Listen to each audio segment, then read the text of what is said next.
Listo, ahora sí. Bueno, sí, les iba diciendo, vamos a ver lo de la pila, eh, porque creo que es importante, y bueno, sí, es muy importante al momento de estar analizando el código en ensamblador de un archivo, pues el desensamble de un archivo binario. Eh, bueno, entonces recordemos que cuando ejecutamos un programa, el sistema operativo crea un proceso por ese programa, que es básicamente pues una instancia en ejecución del programa con su propio espacio de direcciones de memoria, y a ese proceso se le asigna distintas regiones de memoria. Entre ellas, por ejemplo, está el código, que es donde están las instrucciones a ejecutar, el heap, que es pues ya donde se encuentra la memoria dinámica, la memoria que puede ir cambiando a medida que se ejecuta el programa en tamaño, y el stack, que es lo que vamos a hablar ahora, porque básicamente cuando usted tiene un archivo ejecutable y pues un programa que lo va a correr, pues ahí se está creando un proceso. A ese se le va a asignar una pila. Y pues también hay otras regiones para guardar datos globales, segmentos compartidos, etcétera. Pero bueno, a nosotros nos interesa hoy la pila. La pila es la estructura de datos que opera en modo LIFO, o sea, el último en entrar es el primero en salir.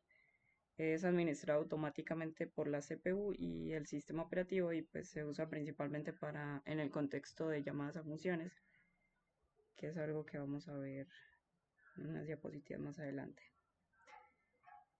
Y bueno, pues aquí tenemos como un ejemplo de instrucciones relacionadas con la pila. Tenemos el push y el pop. Pues la sintaxis general es push y ustedes tienen como el dato que van a meterle en la pila. Esto es ya en ensamblador. Tenemos pues que vamos a meter este, por ejemplo, este entero. Entonces hacemos push 3 en la pila, y pues esto se vería así. La pila tiene dos punteros, eh, dos registros, perdón, principales con los cuales se trabaja. Digamos que por el momento pues no les voy a decir cuáles son, pero pues no voy a decir qué hacen específicamente, pero sí digamos este es ESP y otro que se llama EBP. Las diapositivas de la sesión anterior yo les había dejado como al final, pero bueno, no alcanzamos a verlo. Igual les había dejado como una lectura de un ataque que se puede hacer a uno de esos registros, o con uno de sus registros, mejor dicho, pues a un programa. Pero pues ahora le hablo más en fondo. Digamos que esto va a ser como un apuntador a la cima de la pila. Y pues bueno, sabemos que la pila, ese apuntador va a estar como dirigido, va a referenciar a una dirección de memoria. La pila, por lo menos para la arquitectura de por 86, eh, tanto de 32 como de 64 bits, pues maneja direcciones que van como decrementando, o sea, mientras más arriba se encuentre la pila, mientras más cerca de la cima, más bajo va a ser más pequeña va a ser la dirección. Por ejemplo, aquí estos valores, pues esta dirección va a ser el fondo de la pila, y pues este es el valor más pequeño, que es a la cual, a la dirección a la cual apunta el registro ESP. Y pues aquí tenemos también otra instrucción que es el pop, que es básicamente eh, sacar de la pila.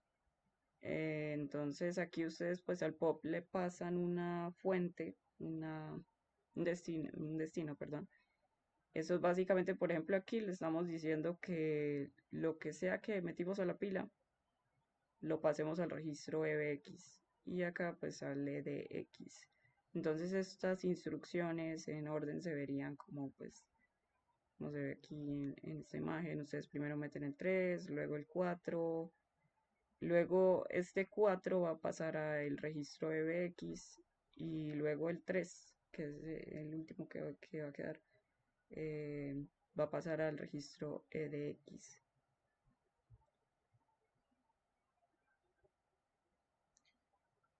Bueno, y aquí pues tenemos lo de llamadas a funciones, que es lo más importante en relación al uso de la pila.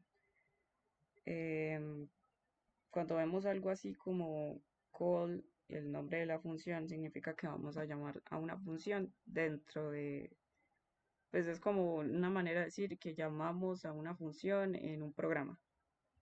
Entonces, esto permite como saltar de cierta manera en el flujo del programa. Pues lo que realmente está pasando es que el programa salta al bloque de código que representa esa función. Pero antes de saltar pasa algo muy importante, que es que el procesador guarda la dirección de la siguiente instrucción, es decir, la instrucción que viene justo después de ese call, que ahora pues lo vemos con un ejemplo más claro. Pero básicamente esa dirección que viene justo después de ese call la mete en la pila, y pues esa dirección se llama dirección de retorno porque pues el programa debería regresar ahí cuando la función termine. Entonces el call básicamente hace dos cosas. Primero, guarda la dirección de retorno en la pila, y segundo, transfiere el control al código de la función, pues al bloque donde se encuentra definida la función. Y cuando esa función termina de ejecutarse usamos la instrucción ret, que pues se usa para regresar al punto desde el que se llamó. Esa instrucción básicamente lo que hace es sacar la dirección que estaba en la cima de la pila, ponerla en el registro EIP en arquitectura por 86 para 32 bits, o RIP en el caso de 64 bits. Y así pues el control vuelve exactamente a la instrucción que seguía después del call. Entonces básicamente llamar a esta instrucción, a la instrucción call, es como decirle al programa, vaya a hacer esto, pero recuerde dónde estábamos para que sepa, para que pueda volver. Y retornar el red es como decir, ya terminé, regresemos exactamente donde lo dejamos. Estos son los punteros importantes en relación con la pila. Aquí pues tenemos el ESP, que yo les decía que era como que el que apuntaba a la cima de la pila, y el EBP, que pues muchos compiladores usan este registro para construir lo que se conoce como un marco de pila. Eso significa que al entrar en la función, el valor actual del EBP se guarda, luego el EBP se actualiza para apuntar al tope actual de la pila, y desde ahí todos los argumentos y variables locales se acceden con desplazamientos relativos a EBP. Ahora lo vemos con un ejemplo de cómo funciona ese acceso a variables usando este registro. Hay algunos compiladores, especialmente los más modernos u optimizados, como GCC, pues que es el compilador de C de GNU para C, que tiene ciertas flags de optimización activadas que pueden omitir el uso de este registro para hacer ese acceso a valores, a variables locales dentro de una función. Y pues digamos que eso se conoce como Frame Pointer Omission, si no estoy mal, FPO, que significa que en lugar de usar este registro, el EBP, en lugar de usar ese puntero, perdón, todo se accede directamente desde este de acá, el ESSP, o el RSP en arquitectura para 64 bits, con ciertos desplazamientos que se calculan en tiempo de compilación. Y pues eso complica un poco más el análisis manual, ya que no hay un marco de pila limpio y fijo como guía. Eh, pero bueno, esto en el caso de la optimización para esos compiladores. Sin embargo, ahora también vemos que vamos a ver que hay como ciertas modificaciones que se le puede hacer al programa para que no siempre use EBP. Y pues como les decía, pues en la arquitectura que estamos manejando, la por 86, aquí entendemos para 32 bits, los parámetros que acepta una función se van introduciendo en esa pila, y el valor de retorno siempre, pues al menos en la convención de llamadas que vamos a ver, se colocan en este registro, en el EAX. Recuerden que si esto fuera arquitectura para 60, por 86 para 64 bits sería el RAX. Y bueno, acá ya tenemos un ejemplo más concreto de lo que les decía. Aquí definimos una función, pues este es el código en C. Básicamente aquí lo que se está haciendo es definir una función test y pues, la función main, y desde la función main se está llamando la función test para simplemente pasarle dos argumentos que se van a asignar a dos variables y luego va a retornar cero. Eso es lo que está haciendo ese programa. Aquí en la versión, en el código en ensamblador, vemos como que pues las instrucciones que yo les mencionaba del push a la pila, luego se hace el call al test y aquí recuerden que se tiene que hacer como esta instrucción de acá para saber cuál va a ser la dirección de retorno. Esta es la dirección de retorno. Con add ESCP más 8 se le está literalmente sumando 8 al puntero ESP, eh, pues a la dirección que guarda o al valor que tiene al cual está referenciando. Y pues tenemos dos partes, digamos que estándar en la definición de funciones. Casi siempre, dependiendo también de la convención de llamada que ahora vamos a ver, se tiene como estas dos partes que son el prólogo de la función y el epílogo de la función. Aquí básicamente se configura el entorno de lo que vamos, pues sí, de la función, y acá se restauran esos valores antes de hacer el retorno con el red. Y pues acá, esta es otra lógica que vamos a ver ahora. Eh, pero pues lo que les decía de que había como, de que habían compiladores, esta es una observación del libro, uno de los libros que está en las referencias. Hay compiladores que hacen uso de CVP para hacer, si ustedes lo ven aquí, es como, mire, están usando esto para acceder a estos valores. Pues esos valores están guardados dentro de la pila, pero sí necesita un punto de referencia para saber exactamente en cuál. Entonces ahí es donde entra en juego el EVP, que es lo que pues se está haciendo aquí, que con estas sustracciones y estas sumas se está mirando pues dónde están esos valores que se guardaron acá cuando se hizo el push y después pues el llamado. Sin embargo, hay algunos, pues los compiladores de GNU que no usan que no usan pues el EVP, sino el ESCP, y pues eso podría traer ciertos problemas. Ya les había dicho que, por ejemplo, se podría hacer muy complicado de entender, como de manejar la lógica, el flujo del programa, porque usted no cuenta con un punto de referencia, eh, no cuenta con un punto de referencia claro, además de que también hay otros problemas que se pueden presentar por el uso del EVP, que ahora vamos a ver, que está relacionado con desbordamiento. Eso depende de qué tanto le adicione usted o le reste a estos punteros. Pero bueno, ahora por el momento aquí pues podemos entender más viendo este gráfico, que es como lo que acá, lo que se está haciendo esto en el main. Miren que acá está pues guardándose, espero que se alcance a ver. Aquí se está guardando pues se hace el push del 3, el push del 2. Estas son las direcciones de mayor a menor. El SCP está apuntando a la cima de la pila. Y luego se hace el call al test. Y el return address se hace adicionando se hace adicionando cierto espacio para que pues quede ahí guardada. Este return address siempre va a estar, pues siempre va a corresponder al valor del EAX, como ya les había dicho.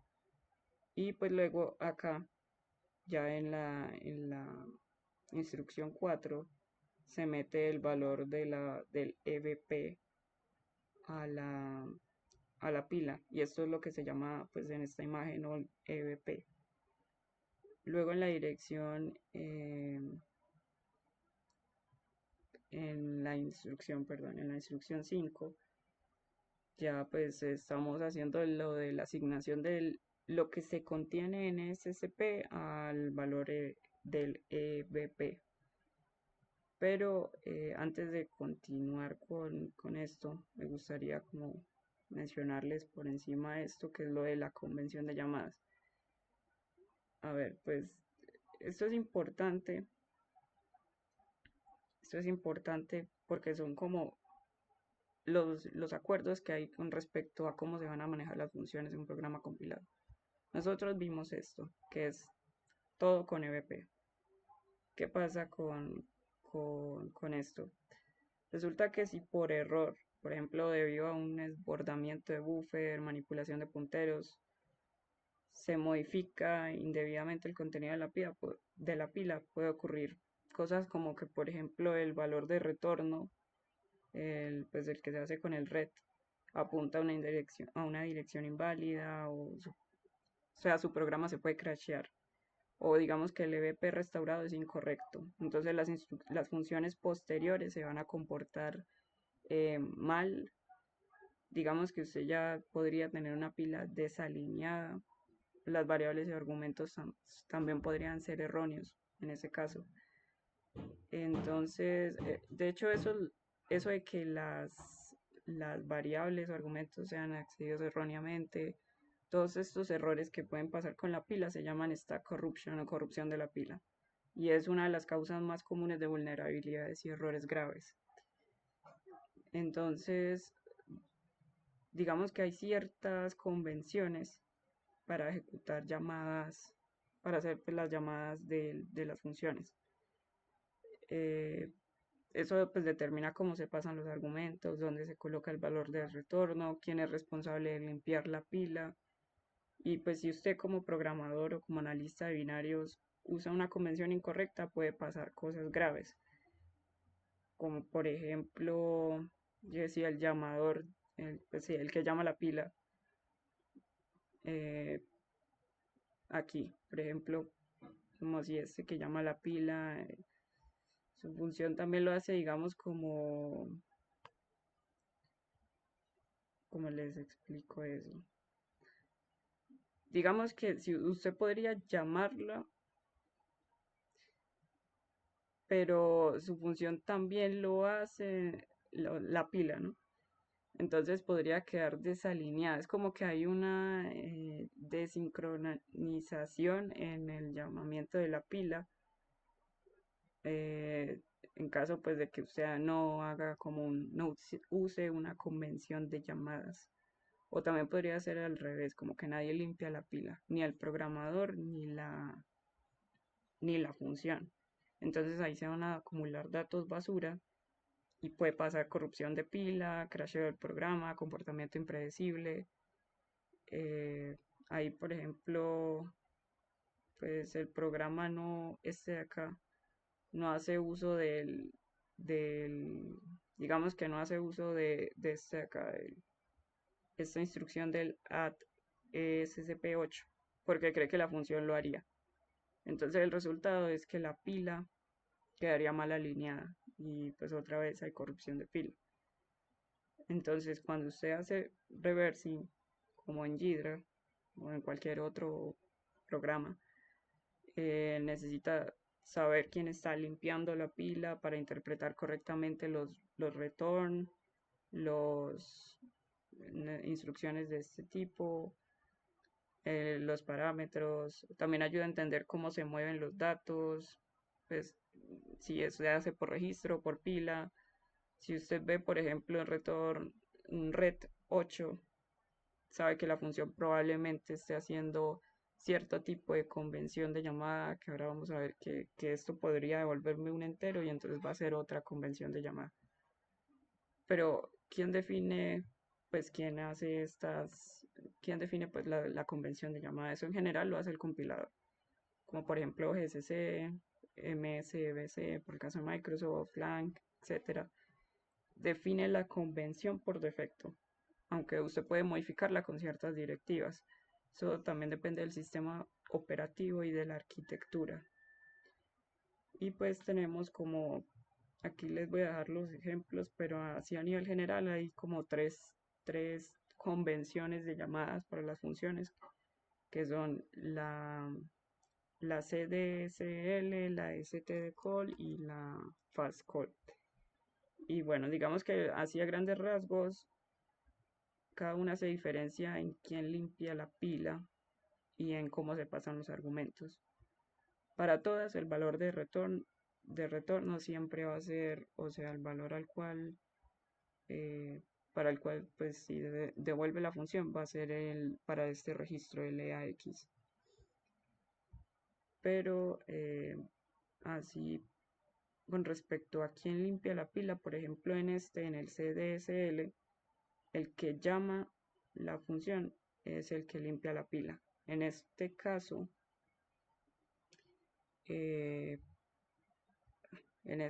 por ejemplo, el que limpia la pila está acá.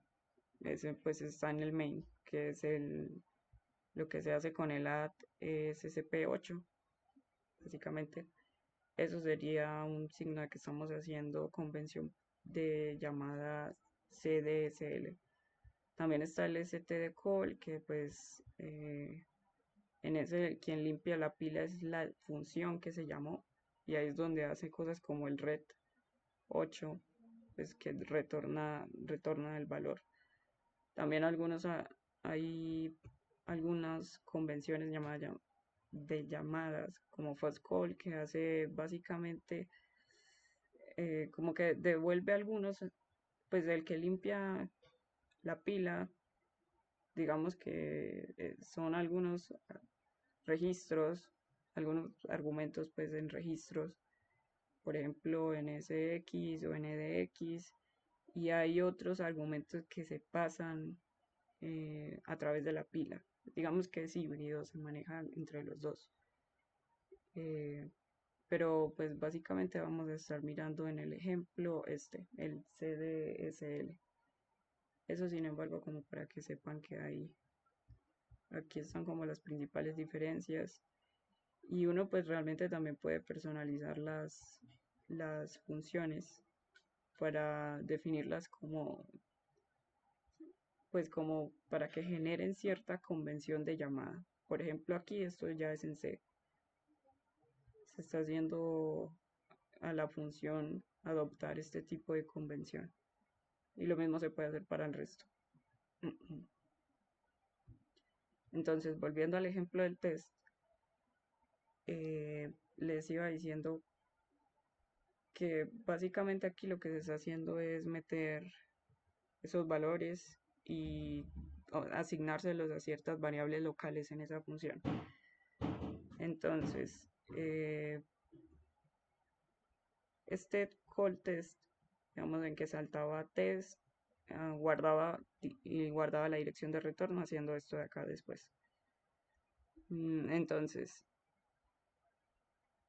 aquí en la pila eso se ve como esto de acá, se va guardando el EBP, luego pasaba lo que se hacía en el prólogo de la función, que era lo de asignar el valor de SCP a EBP. Y pues aquí se reservaba el espacio para dos variables locales. Esto de sub SCP-8 es básicamente restarle 8 al valor de SCP y guardarlo en SCP. Recuerden que mientras más bajo sea el valor de SCP, más arriba va a estar en la pila. Entonces básicamente yo lo que estoy haciendo es mover ese valor de SCP hasta por acá para guardar los valores de las variables que se van a definir aquí, que son x, y. O sea, ya por el momento en la pila están estos valores de acá, que son los de, digamos que esto es A y esto es B. Esto es A y esto es B. Y esto de acá va a ser los de x, y. Y pues hasta aquí la pila ya se vería de esta manera. Eh, También se va a empezar a referenciar en torno a este EBP, por eso es que es importante guardarlo ahí. Y pues ya sabemos que acá se está haciendo este llamado CDSL. Aquí, ya después de haber asignado estos valores, pues EBP más 8 lo que hace es subir. Recordemos que el valor de EBP ahora tiene el de SCP y ahora lo está subiendo 8 y está buscando ese valor que está 8 bytes arriba, pues el 3. Y el 3 se lo está asignando a EAX. Y EAX se lo va a asignar a este valor, el EBP-4, entonces va a bajar 4 bytes y se lo va a asignar a esto de acá. 4, o sea, básicamente estamos diciendo que X va a ser igual a, que en nuestro caso A es 2. Sí, acá estaría el puntero. Entonces, lo mismo se está haciendo acá con este BP más 0CH, pues sí, también lo está subiendo y vuelve otra vez a asignárselo, esta vez a SX se lo pasa a EBP, es como si estuviera moviéndose de arriba hacia abajo. Esto es básicamente, estas dos instrucciones, básicamente lo que están haciendo es y igual a b. Y este x sobre ax lo que está haciendo es asignarle el valor de 0 a ax, que es el return que es de acá. Pero antes de hacer el return con el ret, lo que hacen es hacer pues el epílogo de la función y luego sí se hace el valor del retorno. Y ahí pues ya se vuelve el flujo devuelve el flujo al programa principal y tenemos otra vez el X o el XOR del EAX y bueno, esto es el return 0 de acá, esto de acá. Y ya pues terminaría la función. Estos son algunos ejemplos para ver cómo se maneja. Em, y un reto de desensamblado que yo creo que ya sí lo hacen, pues ya involucra mucho de lo que, básicamente todo lo que hemos visto con respecto a esto de ensamblador y arquitectura. Y pues considero que es importante que lo hagan como para evaluar qué también están en relación a la lectura de ensamblador. Este reto es tomar este código de acá y tomar este código de acá y tratar de reconstruir el código en C. Ver que, de entender pues sí qué es lo que está haciendo. No tiene que ser en C, pero sí en cualquier lenguaje de alto nivel que manejen, como para ver qué es lo que está haciendo este programa. Aquí creo que lo corté y esto es el main. Pero bueno, aquí estos son otros bloques de código. Recuerden que estos son como etiquetas. Y pues la solución está la pueden ver en este libro, en el capítulo de Stack, el final del capítulo de ensamblador, sí. Y ya pues sí es importante que lo hagan porque siento que es como una manera de evaluar si podrían o no seguir con, pues ya como vamos a empezar a mirar eh, crack mix, entonces eso sería básicamente analizar código de este tipo, así que es importante que lo tengan claro, por lo menos no, pues a nosotros nos falta un montón, esto de ensambladores realmente se podría tomar un mes, más de un semestre, pero pero con esto ya creo que podemos estar iniciando. Y bueno, pues ahora sí vamos a hablar de compiladores, los depuradores, desensambladores, etcétera. Aquí pues tenemos que diferenciar bien entre estas cuatro herramientas. Nosotros vamos a estar usando depuradores, desensambladores y decompiladores. Editores hexadecimales, pues por el momento no. Aunque sí eventualmente para algo, para el análisis de malware se toca. Eh, Empecemos por el decompilador. Un decompilador es básicamente que intenta reconstruir el código fuente en un lenguaje de alto nivel, como por ejemplo C, o pues todo a partir del binario. Y eso lo hace, digamos que más legible al momento de analizar, porque ayuda a entender la lógica del programa más rápido que leyendo el ensamblador puro. Eh, Hay muchos programas de ingeniería inversa que incluyen decompiladores. Jira lo incluye gratuito, otros como por ejemplo AIDA Pro lo incluyen como un plugin pago, una, sí, una parte paga de ese programa. Tenemos los depuradores que permiten ejecutar el programa paso a paso, ver el contenido de los registros, la pila, la memoria, modificar el flujo, poner eh, breakpoints para ver en tiempo real cómo se comporta el programa, analizar cómo responde a inputs y descubrir cómo funciona internamente. Los desensambladores pues ya convierten el código de máquina, o sea, en binario, a un ensamblador, pues sí, al lenguaje ensamblador. Y el editor hexadecimal muestra y permite editar directamente los bytes de un archivo binario. Eso para hacer modificaciones manuales, como parchear un binario, que es básicamente cambiar ciertas instrucciones o cambiar cadenas, analizar estructuras binarias crudas. Y bueno, pues nosotros vamos a estar usando esta herramienta. Estuve viendo en ese texto que estamos siguiendo, usan AIDA, pero pues AIDA tiene versión paga. Ahora vamos a estar como comparando un poco esas herramientas. Tiene versión paga y tiene versión gratuita, y la versión gratuita está limitada a ciertas cosas. Por ejemplo, el de compilar no lo incluye, lo que les decía antes. Am, pero bueno, básicamente Jira es un entorno completo para ingeniería inversa de software. Eh, Permite analizar binarios compilados, descompilarlos, inspeccionar su estructura, modificar, etiquetar y depurar. Lo desarrolló la NSA, la Agencia Nacional de Seguridad la Agencia de Seguridad Nacional de los Estados Unidos. Y pues durante años se usó de forma secreta como una de sus herramientas internas de análisis de malware y ciberinteligencia. De hecho, se tienen como, pues el código fue liberado como en 2019. Pues se distribuyó desde ese año como software de código abierto. En una conferencia de ciberseguridad eh, llamada la RCA Conference. Se- Su publicación básicamente causó gran impacto porque era una alternativa gratuita a AIDA Pro, que era como la herramienta de pago estándar en la industria en ese entonces.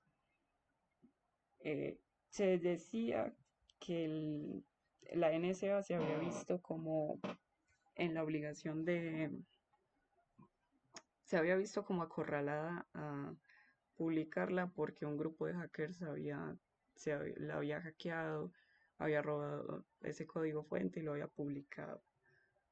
Y pues realmente así se publicó una parte de la herramienta antes de que se publicara oficialmente en 2019, desde que la NSA lo publicara. Pero no se tiene como registro de que, o sea, se cree que realmente fue una publicación temprana más que un ataque o algo por el estilo. También hay un montón de teorías. Se dice que tiene una puerta trasera, cosa que nunca se ha verificado. Y también hay comentarios en el código que hacen pensar que este programa es antiguo desde por lo menos el 99, 1999. Eh, la NSA no suele compartir sus herramientas, así que esta publicación fue bastante inesperada.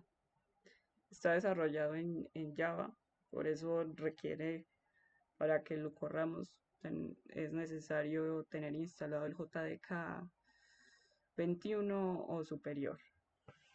Y pues es multiplataforma, en consecuencia la que se desarrolla en Java funciona en Windows, en Mac OS, en Linux. Tiene licencia Apache 2.0, lo que permite su uso incluso comercial, modificación, distribución. Y también tiene una interfaz gráfica moderna y puede automatizarse con Python o Java. Eh, Curiosamente, pues el proyecto tiene más de 1.2 millones de líneas de código y pues algunos usuarios, otra curiosidad, algunos usuarios llegaron a encontrar comentarios curiosos en el código como advertencias internas, bromas entre desarrolladores y funciones que claramente no estaban pensadas para ser vistas por el público. Pero bueno. Y pues es importante, al menos pues a nosotros nos es útil por varias razones. Primero porque es gratuito, potente y extensible, lo cual pues digamos que es más democratiza más el análisis de binario, además de que se convirtió en una herramienta esencial en ciberseguridad, en análisis de malware, en reversing y en esto de CTFs. Cuando usamos herramientas como Hydra, podemos abordar el análisis de un ejecutable desde dos enfoques fundamentales, que son el análisis estático y el análisis dinámico. Yo les había hablado de esto hace, creo que como en la segunda sesión. Básicamente, hacer análisis estático es examinar el binario sin ejecutarlo. Se trabaja pues directamente sobre el archivo, desensamblándolo y decompilándolo. Ahí pues se identifican funciones, llamadas, saltos, referencias a strings y estructuras de datos. También se analizan todos los caminos posibles del código sin necesidad de ejecutarlo. Em, y pues las ventajas de hacer análisis estático es que es seguro, o sea, pues no ejecutamos el código potencialmente malicioso. O, y de que pues también podemos ver todo el código, incluso rutas que rara vez se ejecutan. El problema es la explosión de estados. O sea, que si el flujo de control es complejo, por ejemplo, si hay muchos if, muchas sentencias switch o ramas indirectas, sin muchas ramificaciones, el análisis se vuelve muy difícil. Además de que, por ejemplo, el código podría estar ofuscado o empaquetado y no se vería bien hasta que se ejecute. Y ahí es cuando entra lo del análisis dinámico, que es pues ejecutar el binario. Sería ejecutarlo y observar su comportamiento en tiempo real, usualmente con un depurador. Ahí básicamente usted sigue las instrucciones paso a paso, se observan registros, memoria, llamadas al sistema y cambios en la pila, y es útil para detectar comportamientos ocultos o condicionales, como el uso de claves, antidepurados, etc.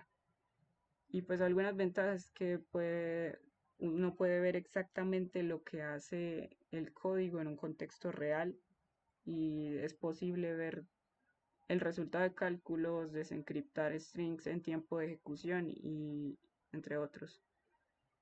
Otro problema que ocurre acá es que solo se observa el camino de ejecución que se toma en ese momento y pues requiere una configuración segura también, por ejemplo, máquinas virtuales sin acceso a internet en caso de tener mm, software potencialmente malicioso. También puede ser peligroso si se trata malware real. Y pues existen otras herramientas, además de Hydra, que también son muy populares. Por ejemplo, cada una tiene sus enfoques y sus fortalezas. Está este AIDA que pues digamos que era un estándar hace unos años antes de que empezaran a salir estas herramientas gratuitas. AIDA tiene también desensamblador, decompilador, pero en la versión Pro. Y pues también sirve para varias plataformas, Windows, Linux, Mac. Una licencia, tiene una licencia comercial, hay una versión gratuita limitada. Y pues digamos que también tiene un gran soporte para diferentes arquitecturas, interfaz gráfica detallada. La desventaja es que es costosa y de que pues la curva de aprendizaje, bueno, la curva de aprendizaje se considera moderada, eso sí es una de las fortalezas que tiene. También hay otra opción que se llama X64DBG, que es muy útil para ver el comportamiento real del binario. También permite hacer pues análisis dinámico. Una de sus grandes ventajas es que la licencia es libre. En licencia pues es que es libre y es de código abierto. También soporta lo de hacer breakpoints, seguimiento de memoria, trampas, etcétera, y tiene una interfaz clara, intuitiva y muy extendida en entornos de CrackMe o reversing. Y es ideal para ver cómo interactúa el binario en ejecución, especialmente para malware o programas protegidos. Hay otro que se llama Radare 2, que es una suite de ingeniería inversa de bajo nivel, que es de código abierto, es extremadamente poderosa y flexible, además de que es muy ligera.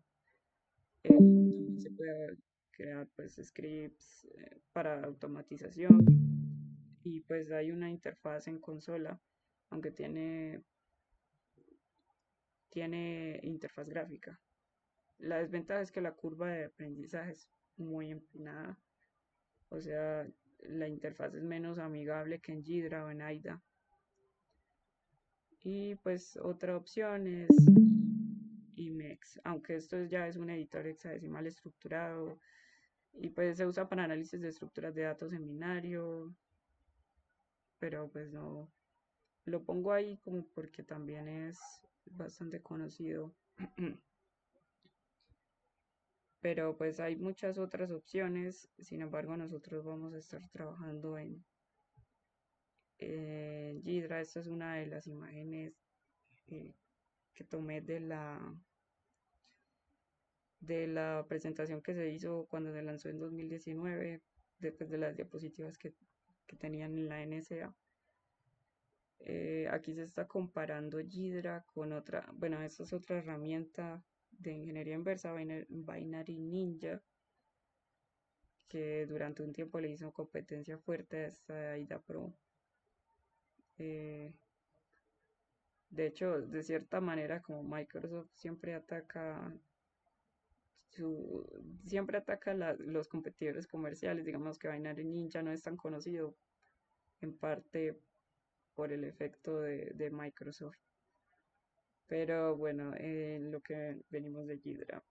Ghidra en general es muy madura en desarrollo. Eh, pues se viene desarrollando teóricamente desde 1999, además de que tiene una interfaz potente, aunque algo menos pulida, ahora la vamos a ver. Y pues lo bueno es que también tiene soporte multiplataforma, por lo que está basado en Java.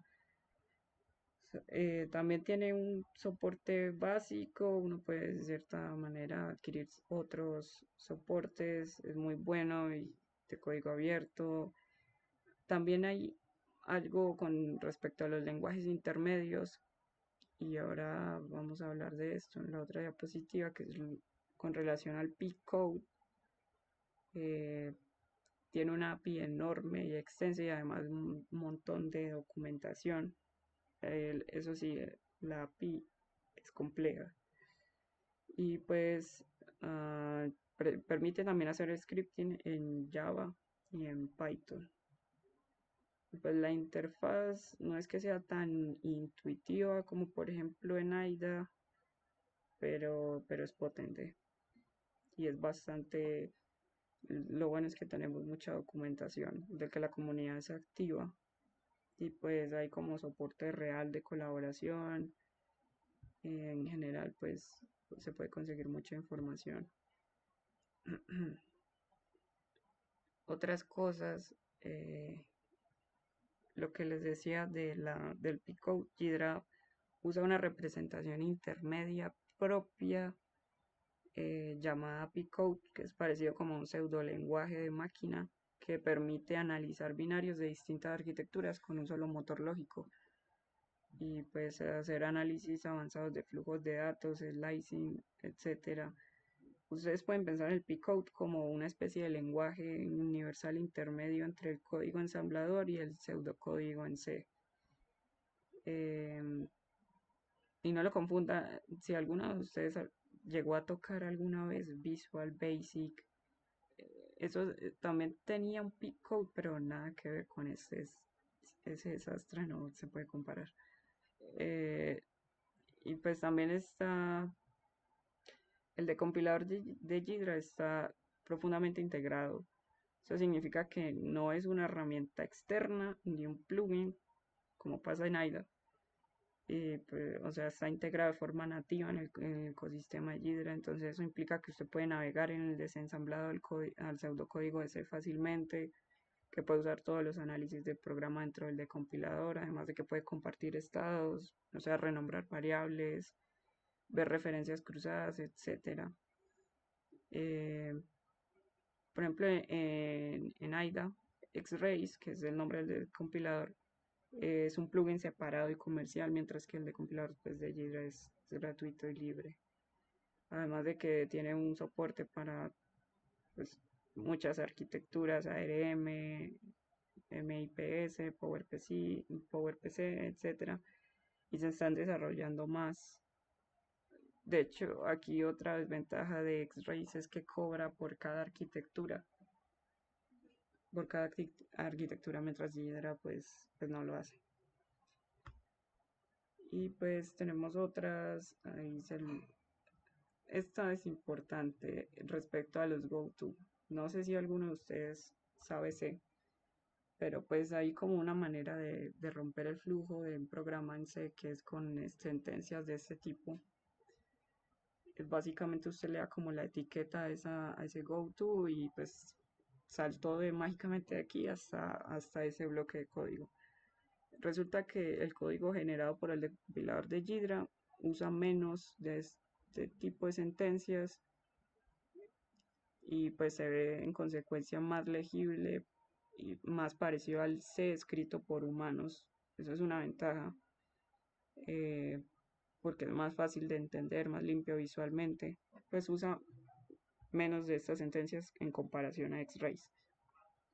Y pues eso no siempre implica precisión total, pero sí hace que el análisis sea más cómodo. Realmente una persona no estaría, uno como cuando programa, pues no usa saltos de ese tipo tan, pues no creo que normalmente los programas suelen ser secuenciales. Ah, pues no se rompen así tanto como esto.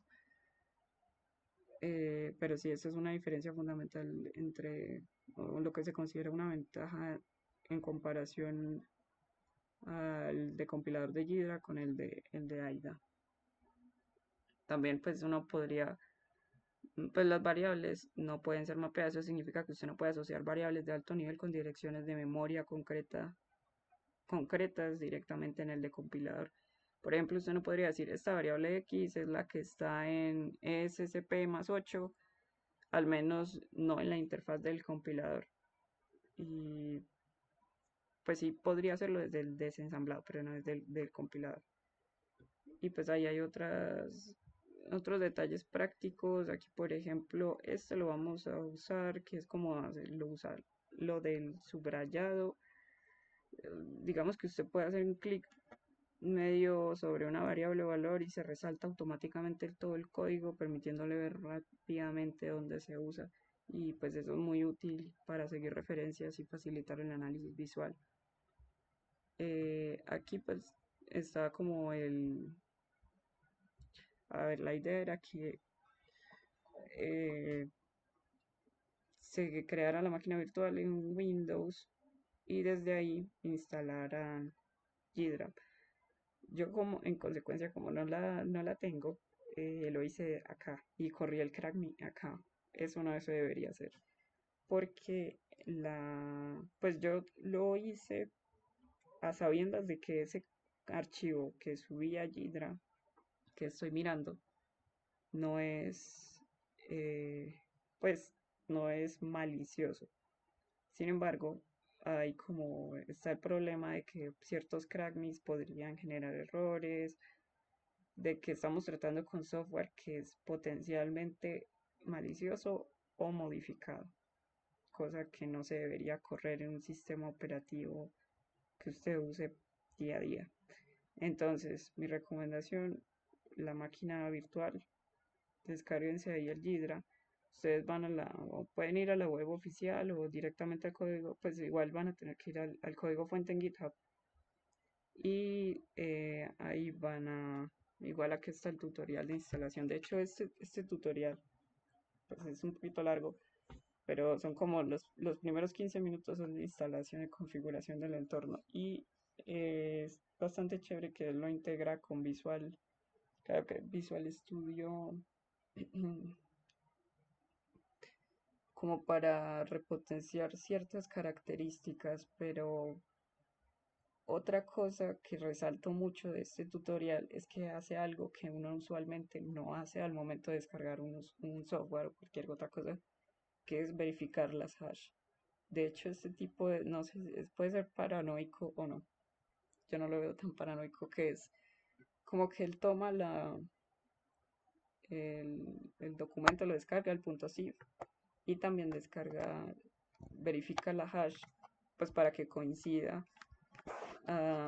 Y pues eso es algo una medida de seguridad que me parece bastante atípica que se usa.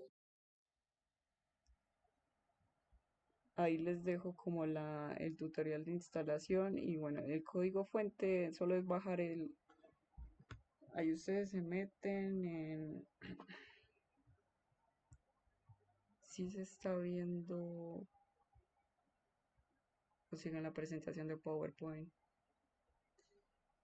En este momento solo hacer la presentación de PowerPoint.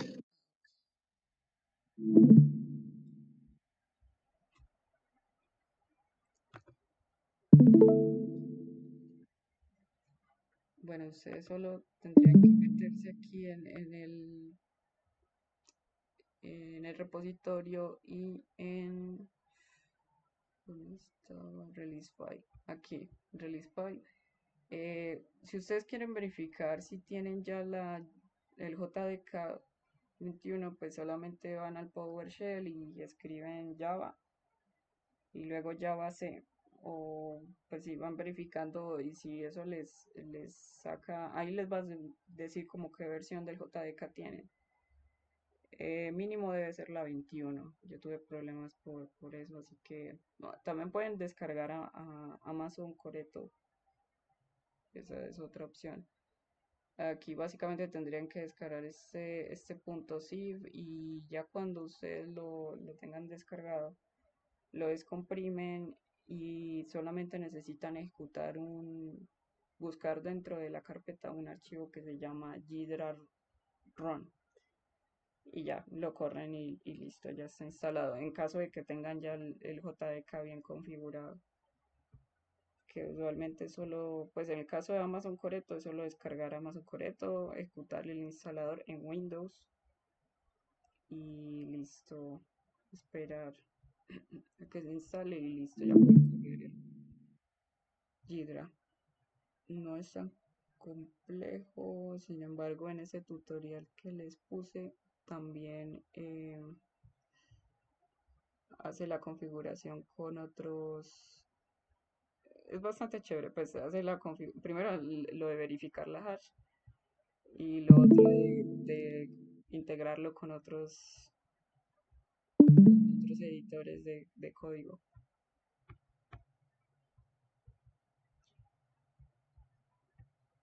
Y bueno, acá vamos a hablar como un poco de cómo maneja Gidra pues los archivos que estemos mirando. Todo es básicamente con proyectos. usualmente pues este es como un enfoque más correcto que usar solo archivos, porque un malware eh, normalmente implica mucho, tener pues muchos documentos, muchos archivos. Así que aquí voy a cambiar, ya les comparto pantalla.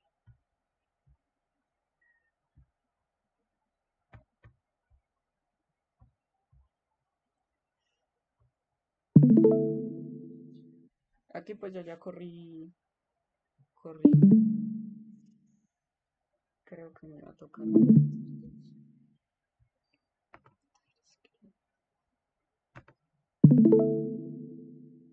Listo. Aquí pues yo ya había corrido Hydra. Creo que se pausa. Ahí están viendo la presentación.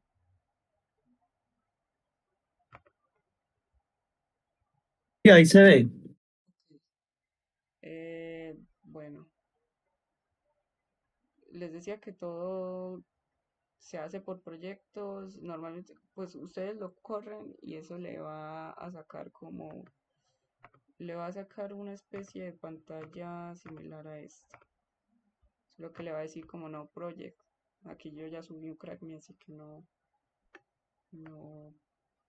pues no aparece eso. Pero ustedes le dan en crear nuevo proyecto. Eso le va a preguntar si va a ser un proyecto compartido o no. Esa es una de las cosas que se considera también como una de las ventajas de Jira y es la configuración de proyectos compartidos. AIDA tiene un plugin para eso, se llama Darling. Aquí pues si ustedes quieren hacer reversing colaborativo, tendrían que configurar un servidor y bueno pues ahí también tiene como tutoriales si quieren aprender a hacer una configuración de servidor en Jira para proyectos colaborativos. Eh, pero bueno, nosotros no vamos a trabajar proyectos compartidos por el momento. Así que cuando ustedes estén creando eso, simplemente proyecto no compartido. Y luego pueden hacer la importación de archivos dentro de ese proyecto. Ustedes simplemente van aquí a File y bueno, pues suben los import file, suben los archivos que quieran subir. En este caso, este crackme, bueno, yo les estaba hablando de esto y no les especifiqué bien. Cuando ustedes suban ese crackme, que ahora os voy a decir que es un crackme, lo que no, pues toda esta terminología que vamos a estar usando, va a aparecerles algo así, que son opciones de análisis. Esto es como cosas previas que va a hacer Jira para identificar ciertas cosas de ciertas características del, del binario. Y pues ustedes simplemente le dan en analizar y eso le va a generar algo así. Aquí pues tenemos distintas vistas. Por ejemplo, les voy a decir como que más o menos a nivel general qué es lo que guarda cada una. En Symbol Tree, esto es como un árbol jerárquico que muestra todos los símbolos conocidos del programa, pues, las funciones, las variables globales, las etiquetas, los imports, los exports, etcétera. Sirve para ver todas las funciones detectadas, navegar fácilmente a secciones de interés, por ejemplo el main. eh, También hay algo que se llama entry, etcétera. Todo esto se va a detallar más en un video que de hecho les voy a compartir justo ahora. Bastante chévere porque digamos que es un mini crack me que hacen no me acuerdo dónde está. Es un crack me pequeño que hacen, ahí pueden descargar también el código de, del- de la persona que lo hace en Jira. Y bueno, pues él habla todo esto de main, de entry. Pero bueno, básicamente aquí ustedes tienen las secciones de interés, ver qué nombres hay que se hayan asignado automáticamente, cuáles pueden renombrar ustedes. Es muy útil cuando usted está buscando funciones importantes sin tener que escanear todo el código manualmente. También está el Data Type Manager, que es esta sección de acá, que es como el repositorio de tipos de datos, o sea, las estructuras, los enumerados, los typedef, etcétera, usados o definidos en el binario. Y pues sirve para ver y editar tipos de datos que Ghidra ha inferido o que usted define manualmente. Algo interesante es que usted puede crear estructuras, digamos que usted identificó un objeto o algo así en un programa y usted quiere crear esa estructura, como cuando usted crea, si ustedes han programado en C, como crear el struct o el struct, sí, o en Java, digamos que crear algo así como un objeto, una clase, algo así. Ustedes pueden crear tipos de datos también acá en Ghidra, en esta sección. Puede aplicar tipos correctos también a estructuras para hacer más legible el análisis. Así que pues esto es clave cuando usted está trabajando con estructuras o quiere interpretar correctamente un bloque de memoria. También están los árboles del programa, que es una vista que muestra cómo se divide el binario en bloques o módulos, por ejemplo, en secciones, eh, no sé si cuando yo hablaba de ensamblador les decía que había como secciones que estaban el punto de ira, el punto de ira signo de interrogación, el punto code, así. Pues aquí están esos nombres, esas secciones. Punto text, punto de ira, punto r de ira, etcétera, que sirve para saber qué partes del binario son código y cuáles son datos. Y también puede uno con esto ver cómo está organizado el código físicamente y lógicamente. Es como un mapa general del binario. Aquí en listing, esta ventana grande acá, ya empezamos a ver lo que es el código en ensamblador del programa byte por byte. Y pues acá ustedes pueden ver las instrucciones en ensamblador, agregar comentarios, seguir referencias, cadenas, funciones, etcétera. También pueden ver las representaciones de bytes, direcciones y símbolos en línea. Y aquí es donde se hace la mayoría del análisis manual y la navegación de bajo nivel. Y acá está el de compilador, que pues ya es la vista de compilada del código en ensamblador, donde Ghidra convierte ensamblador en pseudocódigo en C. Acá no sé si se alcance a ver bien. Eso sirve como para entender más fácilmente la lógica del programa sin leer cada instrucción, sin leer cada una de estas instrucciones. También le permite ver tipos, variables, estructuras detectadas automáticamente o refactorizar y renombrar variables para facilitar el análisis. Y es en general muy poderoso y completamente integrado con el resto del entorno. Esta fue una de las cosas que más sorprendió, que después esta herramienta sea gratuita e involucres una herramienta como esta que le facilita a uno la vida antes que estar leyendo código en ensamblador.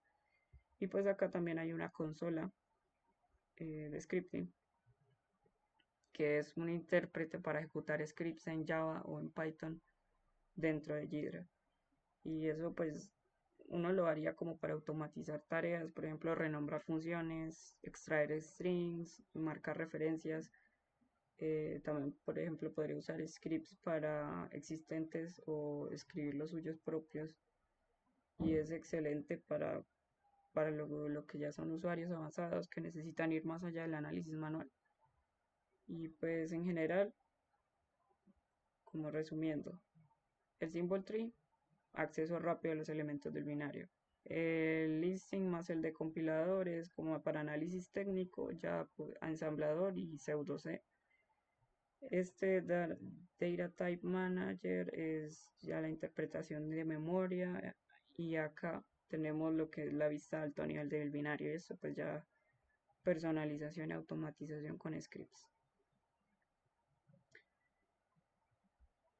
Entonces ahora sí. eh, Listo, yo les había hablado de CrackMe. CrackMe es básicamente como un programa informático pequeño, no tan complejo, que está diseñado especialmente para hacer una especie de reto. para sus habilidades de en ingeniería inversa. Y pues los crackmis se crean como una forma legal de descifrar software, aunque no se infringe ninguna propiedad intelectual. Hay ciertas restricciones con respecto a la distribución, ¿no? Creo que no se pueden distribuir ciertas crackmix si están modificados, si usted ya los ha modificado o algo así.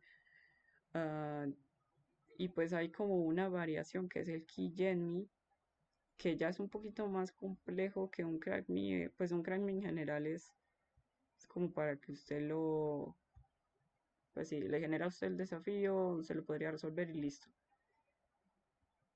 O sea, generar como cierta respuesta ante, por ejemplo, una pregunta de qué hace esto y cómo podría aprovechar cierta función y listo.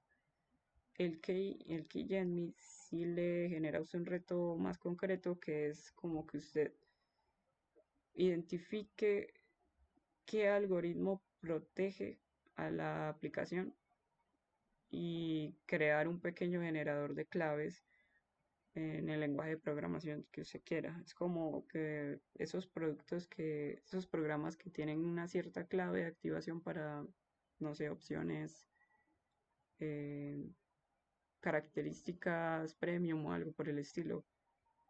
Y usted pues quiere generar esa clave o claves que le sirvan para desbloquear esas características. Eso básicamente sería un keygenme. Y pues acá tenemos como, hay muchas páginas que le permiten a usted descargar crackmix, pero esta es una de las que vamos a estar como usando, o por lo menos en la que yo busqué ciertos archivos que creo que podrían servirnos. Si ustedes quieren probar otra también, de hecho TryHackMe tiene una sección de retos de ingeniería inversa donde de hecho está el que yo les puse en Discord. Creo que sí está ese. Así que pues hay muchas opciones. Igual acá em, pues también hay como... es interesante la página, los invito a que la prueben. Am, Estos que vamos a estar haciendo, bueno, aquí yo les puse como el crew head. Eso es una de las... No sé si acá no está la búsqueda. El crew head. Resulta que hay unos, bueno, como en todo, hay un clásico. Aquí el clásico en la ingeniería inversa, lo que se consideran retos clásicos, son estos crackmis llamados crewhead, que básicamente a usted le generan programas con caritas felices, o por lo menos el primero de ellos, si tengo sí, algo así. Y pues el reto es un keygenme. Es como algo clásico dentro de la ingeniería inversa. Aquí en esta página, que ya se las muestro, si es esto. La idea es que no lo vamos a hacer, no vamos a comenzar en esta sesión, pero la idea es que hagamos estos tres crackmis de Crewhead. Este es un autor de dentro de esa página de Crew de crackmis.one. Y pues vamos a estar mirando como esta, vamos a estar haciendo los crackmis clásicos para iniciar porque son sencillos. Es como una forma bastante interesante de comenzar. Eh, con respecto a esto es importante, por eso les decía que es importante que estén familiarizados, porque literalmente involucra todo lo que hemos visto de ensamblador, así que sí es importante que lo tengan claro. Y bueno, yo creo que ya por el momento eso sería todo lo que... bueno, sí, eso sería todo lo que les iba a compartir en esta charla. Pregunta, ¿alguno de ustedes sabe programar por lo menos en Python? Sí, pues en Python sí. Ok. Y yo Bueno, sé programar en Python y algo en Java. bien. Porque la idea es que, bueno, C es un lenguaje que es bastante útil en este, digamos que en estas cosas porque se parece mucho lógicamente a lo que es, o por lo menos le permite seguir más la lógica de lo que se hace en ensamblador o de lo que se está viendo. Y ustedes pues también van a estar viendo en la solución que yo les puse del ejercicio del reto de ese ensamblado, que eso está en C. Pues en ese el texto guía que estamos siguiendo, todo lo que se desensambla se pone en C. Pero si ustedes igual yo creo que sí se podría entender, no es tan, por lo menos para Java, comparado con Java, sí hay ciertas cosas que son muy similares. Y pues los keygenme vamos a estar generando eso en C. Por lo menos yo voy a tratar de hacerlo en C. Sin embargo, si ustedes quieren hacerlo en otro, pues el algoritmo de generación de claves. Sin embargo, si ustedes quieren hacerlo en otro lenguaje, la idea es generar como un algoritmo que nos permita crear las claves basado en lo que extraigamos de información del código. Bueno, ¿alguna pregunta?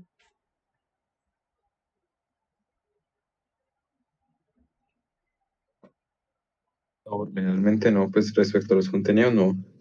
Quedas como la tarea de estudiar de manera independiente. Sí, Mm, pues a ver, ya vimos, de hecho ya con lo que vimos, creo que sería bastante chévere que vieran lo de, como donde yo lo había guardado, en la presentación anterior, la de ensamblador sesión 2. Al final yo dejé una especie de lectura del ataque, un ataque que se puede usar, que se puede hacer, am, digamos que aprovechándose del puntero EBP. Y ya pues con lo que les hablé hoy de la pila, ya podrían ver eso que es esta casi. No, creo que ¿dónde está? Es este acá, un ataque al registro EBP, al frame pointer, así también le dicen. Y pues si ustedes también tienen como esto también sirve mucho, que es la sección de manejos de cadenas. El stack pues ya lo vimos, pero hay una parte que le sigue, que es de cadenas especialmente, como para también interpretar pues en el código ensamblador. Y lo otro que quedó pendiente es como de mirar, bueno, sí, les había dicho que quería hablar del laboratorio, pues de la configuración del laboratorio.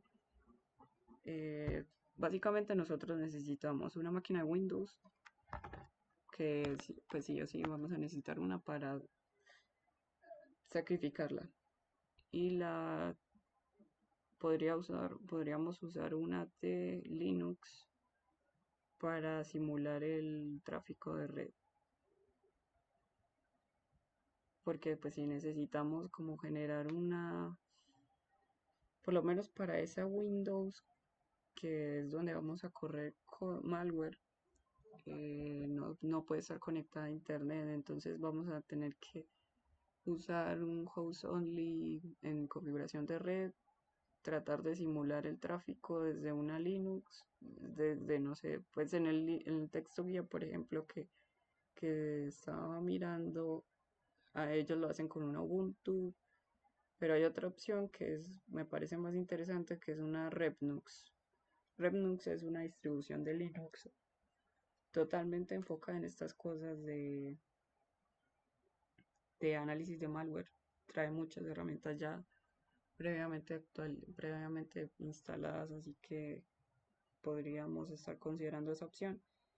Y también, eh, aunque eso no, eso es lo que todavía no he decidido, sería configurar otra máquina de Windows. Pero esa como para tener o varias herramientas por ejemplo, podría también estar Ghidra y otras que podríamos estar instalando, pues sí, usando. O podría usarse la versión pues en Linux. La cosa es, pues, tener cierto manejo de digamos que cierto manejo del entorno de Linux, tipo la consola. Aunque pues eso se puede ir aprendiendo también así pues a medida que vayamos haciendo cosas. Por el momento, básicamente solo necesitamos una máquina virtual con Windows que tenga Ghidra para empezar a mirar los crackmis de Crewhead y para también hacer ese ejercicio que les envié del material de estudio, que pues no es tan largo, 23 minutos, y, y realmente, pues realmente no son 23 en que se comen el ejercicio, pero sí, también podríamos estar haciendo mirándolo. Y ya pues después de eso, sí podemos empezar a tratar un poquito, pues cranis un poco más complejos. Eso es de ir haciendo ejercicios continuamente. Listo. Muchas gracias. No, nada, gracias a usted realmente por el interés y por la dedicación. Igual, sabes que yo te voy a hacer una confesión medio personal. Eh, no sé si en algún momento de pronto, pues ahora nos estamos enfocando pues como en esto de la ingeniería inversa, ¿cierto? Pues particularmente en esto del análisis de los binarios y la cuestión. Pero vos crees como que en el grupo de pronto en algún momento vayamos a tratar otros temas. Sí, pues ese grupo realmente se creó como para tratar ciberseguridad en general y pues Ujú. eso, uno de los planes como cuando terminemos, es que esto del análisis es bastante largo, pero nos ha servido para tomar bastantes bases con respecto a sistemas operativos. La idea es que también nos hablen de redes, el profe que dicta redes en la universidad. Y pues sí, para tomar bases de otras cosas, también de Linux, que va a ser muy importante cuando hablemos de lo otro que era como el objetivo inicial del semillero, que es lo de pentesting. Ya. Eventualmente sí vamos a estar hablando pues a ver, había una idea inicial que era como de ir haciendo juegos, de ir resolviendo juegos de guerra en Over the Wire. Eso es como sí, pues la página se llama así Over the Wire. Y allá hay, pues, hay como unos juegos que progresivamente usted le enseñan hacking ético. Y pues, sí, desde la base de Linux hasta yéndose por redes y así. Solo que, pues, tratar tantos temas al tiempo se vuelve puede ser un poco, Complejo. sí, saturar demasiado, porque, pues, sí, hay que ir entendiendo poco a poco estas cosas. Mm, entonces, sí, eventualmente vamos a terminar. De hecho, el plan es como ya después de haber analizado una muestra de malware ah, serio.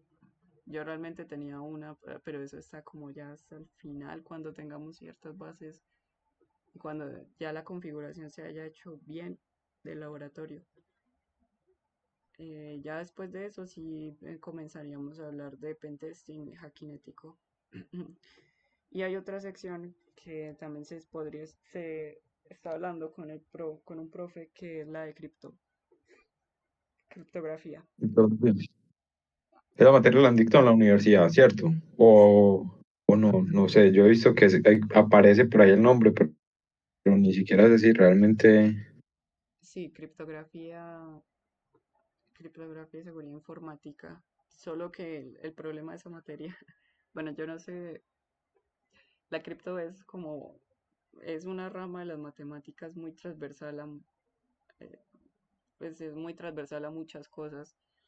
Entonces, Ajá, siento que dictarla a nivel de pregrado queda un poquito complejo. corto, ¿qué? Sí, el profe realmente la dicta como si fuera exposiciones. No le va a explicar a ustedes muy a detalle cómo funcionan las cosas, sino sí, a nivel general. Imagínese como videos de YouTube, una playlist no técnica de Ya, ya física. entendí. Así funciona Sí, como cripto. estaba que pues. Así funciona cripto básicamente en la universidad. Nosotros no aprendemos nada. ah, bueno, y realmente el profe yo no sé si cambió eso, pero la última vez que la vi, que fue como el semestre anterior, el profe usó un libro y no sé si él ha hecho eso muchas veces, que es como usar un libro, un texto guía que, que me esperé y detengo la grabación. Es un texto guía que ya está desde el 2011 deprecado, por así decirlo.